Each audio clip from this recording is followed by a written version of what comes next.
एक बॉल जो बुमराह के क्रिकेट कैरियर को कम्प्लीटली बदलने वाला था। This may work for Pakistan. Is clearly over the line and it's a no ball. India की क्रिकेट हिस्ट्री का सबसे महंगा no ball. Pakistan got the trophy and Indians got 0.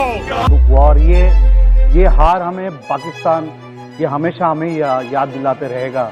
हमारा बाप है आमिर, ये चैंपियन ट्रॉफी तुम्हारे अलग से लेके गया। हम आपके कौन बाप, हम आपके कौन बाप। अगर वो नो बॉल ना होता तो शायद फकर जमान की सेंचुरी ना होती और पाकिस्तान उस मैच में 338 स्कोर ना कर पाता। Quite remarkable, given a life on 3 out of a no ball and he has made India pay.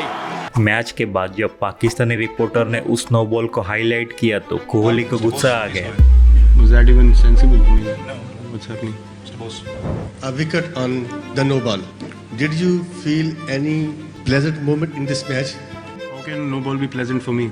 Kohli के आंसर सुनकर सारे इंडियन क्रिकेट फैंस ने हारने का ब्लेम जसप्रीत बुमराह को ठहराने लगे। उसने हमारी लुटिया डुबो दी। It shouldn't have happened. That cost us quite a lot. 9 over में एक भी विकेट यहाँ पर जसप्रीत बुमराह को नहीं मिला है। उस मैच के बाद जब फकर जमान पाकिस्तान के हीरो थे, वहीं पे जसप्रीत बुमराह इंडियन क्रिकेट की बिगेस्ट विलन बन चुके थे। जसप्रीत बुमराह के केस में एक गलती नहीं गुनाह हुआ है। बात यहाँ तक आ गई थी कि जसप्रीत बुमराह को जयपुर पुलिस ने एक बड़ी पोस्टर लगाकर इंटरनेट पर ट्रोल करवाया। मेंटल पेन से जसप्रीत बुमराह गुजर ही रहे थे कि और एक नई प्रॉब्लम शुरू हो गया। बैक इंजरी के कारण उनको गेम से बाहर होना पड़ा। अब जब उनको फैंस सपोर्ट की सबसे ज्यादा जरूरत थी, सपोर्ट करने के वजह फैंस ने उन्हें अमनी प्लेयर बुलाकर ट्रोल करने लगे। कई सारी एक्सपर्ट ने तो उनके बॉलिंग स्टाइल को ही उनके इंजरी का रीजन बताया। अगर आप ऐसे आए तो याद रखिए जब बैक उड़ती है ना और फ्रंटल आर्म एक्शन की जब बैक उड़ती है, वो जितनी मर्जी कोशिश कर ले वो छोड़ता नहीं पीछा उसका। टोटल 1 साल के अंदर ये टूट के फारग हो जाए। और जब उनकी इंजरी बस से बदतर होने लगी और उनको सर्जरी के लिए जाना पड़ा तो कई सारे क्रिकेट एक्सपर्ट ने तो उनके कैरियर का दी एंड ही घोषित कर दिया कि अब वक्त आ गया है कि उन्हें टीम इंडिया को अलविदा कर देना चाहिए, इंटरनेशनल क्रिकेट से संन्यास ले लेना चाहिए। पर जिस प्लेयर को इंडियन फैन सबसे ज्यादा हेट कर रहे थे, वो उन सबको गलत साबित करके कैसे आज दुनिया का सबसे खतरनाक बॉलर बन चुका है, ये वीडियो उसी के बारे में है।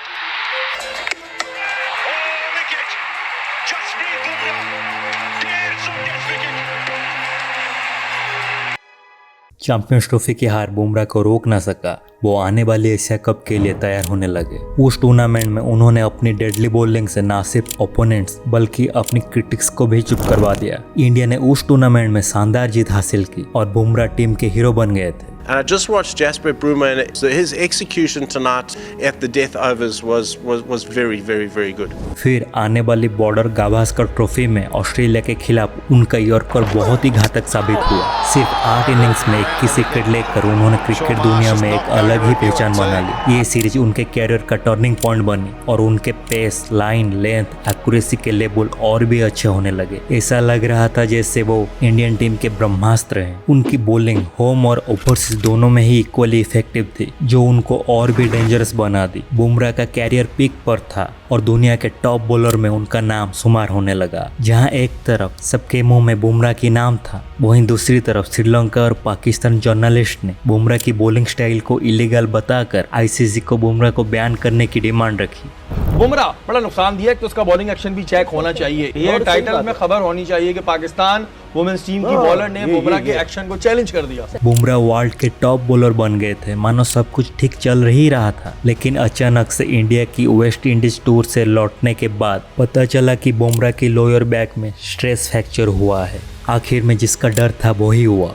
बैक इंजरी के कारण वो 2022 के वर्ल्ड कप से बाहर हो जाते हैं। शोएब अख्तर की कही हुई बातें सच साबित होने लगती है। ऐसे आए तो याद रखिए जब बैक उड़ती है ना और फ्रंटल आर्म एक्शन की जब बैक उड़ती है, वो जितनी मर्जी कोशिश कर ले वो छोड़ता नहीं पीछा उसका। जितनी बार वो एनसीए से रिकवर होके आते थे, मैच खेलते ही उनका पेन वापस शुरू हो जाता था। एक तरफ जहां उनका क्रिकेटिंग कैरियर एंड होता हुआ दिख रहा था, वहीं दूसरी तरफ फैंस उनको ऑनलाइन ट्रोल और हेट करने लगे। कुछ फैंस ने तो यहाँ तक कहा कि बुमराह इंजरी का नाटक कर रहे हैं, उनको अंबानी प्लेयर बुलाने लगे। आईपीएल के लिए इनके पास में फिटनेस भी वक्त से पहले आ जाती है और परफॉर्मेंसेस तो आती ही। इंडिया की 2022 की एशिया कप और T20 वर्ल्ड कप में हार के बाद बुमराह की कमी टीम में साफ साफ दिख रही थी। अब बुमराह के पास सिर्फ एकमात्र उपाय था, सर्जरी। लेकिन सर्जरी के साथ ये रिस्क था कि कई सारे बड़े प्लेयर सर्जरी के बाद अपनी नेचुरल फॉर्म को खो देते हैं। पाकिस्तान के पेस बॉलर शाहीन शाह अफरीदी इसके सबसे बड़े एग्जाम्पल हैं। सर्जरी के बाद उन्होंने अपनी बॉलिंग की मैजिक को पूरी तरह से खो दिया। इसीलिए सर्जरी के बाद बुमराह अपनी पुराने फॉर्म में वापस आ पाएंगे या नहीं, इसकी कोई गारंटी नहीं थी। पर बुमराह ने ये चांस लिया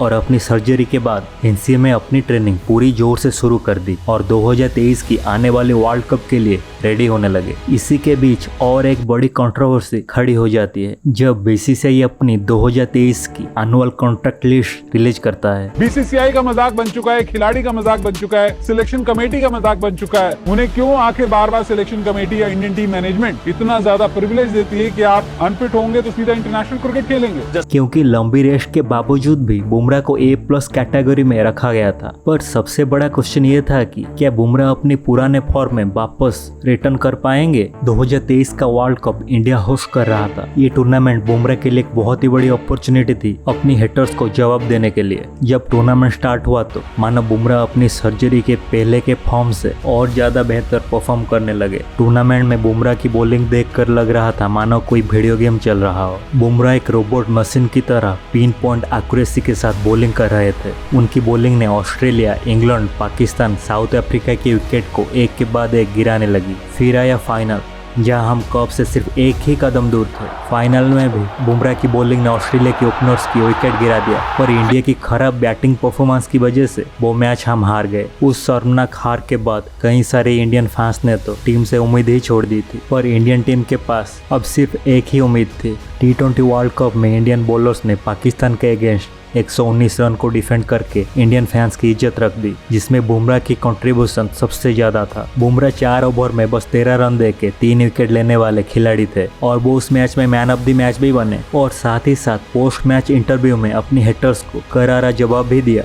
Yeah, sir, see, a year ago, the same people were saying that I might not play again and my career is over, and then now the question changed. अब सिर्फ कप घर लाना बाकी था। फाइनल्स में Indian bowlers को 176 run defend करना था। अब इंडिया जीतेगा कि हारेगा, इसका रिस्पॉन्सिबिलिटी इंडियन बॉलर्स की कंधों पर आ चुका था और बुमराह बॉलिंग करते ही अपनी जादू बिखरने लगे और 12 रन में साउथ अफ्रीका अपनी दोनों इंपोर्टेंट विकेट खो चुका था। पर आगे जाकर हेनरी क्लासन की छक्के इंडियन टीम पर कंप्लीटली भारी पड़ते हैं। पर खालसन को हार्दिक आउट कर देने के बाद अफ्रीका को सिर्फ 22 रन चाहिए थे 18 बॉलों में और यहाँ बुमराह आके फिर एक विकेट ले जाते हैं और गेम को साउथ अफ्रीका के मुंह से छीन कर ले आते हैं। स्टेडियम में बैठे हुए लोगों को ऐसा लग रहा था मानो रोहित शर्मा गेम में उनको चीट कोड की तरह यूज कर रहे हैं। और फिर लास्ट ओवर में बो हुआ जिसका इंतजार इंडियन फैंस को 11 साल से थी और इस जीत का क्रेडिट सारे प्लेयर को मिला, जो कि मेरे हिसाब से सही है।